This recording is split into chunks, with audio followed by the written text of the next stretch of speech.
حضرت معاذ ابن جبل رضی اللہ تعالیٰ عنہ سے روایت ہے، رسول اکرم نور مجسم صلی اللہ تعالیٰ علیہ وسلم نے فرمایا، علم حاصل کرو کیونکہ اللہ پاک کی رضا کے لیے علم سیکھنا خوف خدا ہے، علم کی تلاش عبادت ہے، علم کی تکرار تسبیح ہے، بے علم کو علم سکھانا صدقہ ہے، علم کو اس کے اہل پر خرچ کرنا نیکی ہے، علم حلال و حرام کی پہچان کا ذریعہ ہے،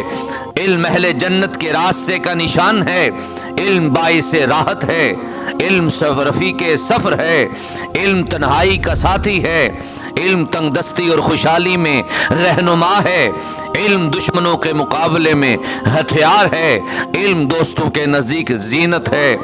اللہ پاک علم کے ذریعے قوموں کو بلندی عطا کرتا ہے،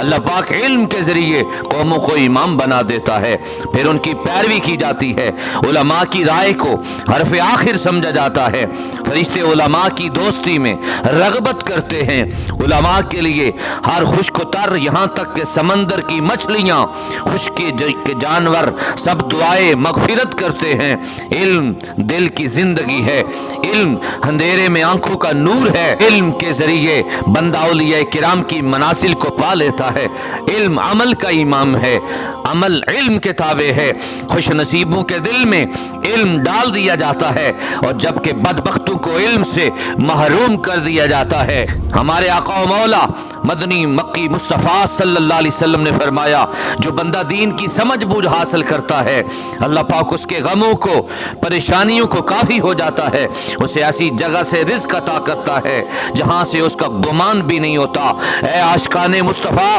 ہمیں چاہیے ہمت کریں، نفس سستی دلائے گا، شیطان وسوسے ڈالے گا، یہ دونوں ہمارے دشمن ہیں، آئیں آگے بڑھیں، دین کا علم حاصل کریں، اللہ اور اس کے رسول کے دین کو اپنا کے دنیا و آخرت کی کامیابی حاصل کریں۔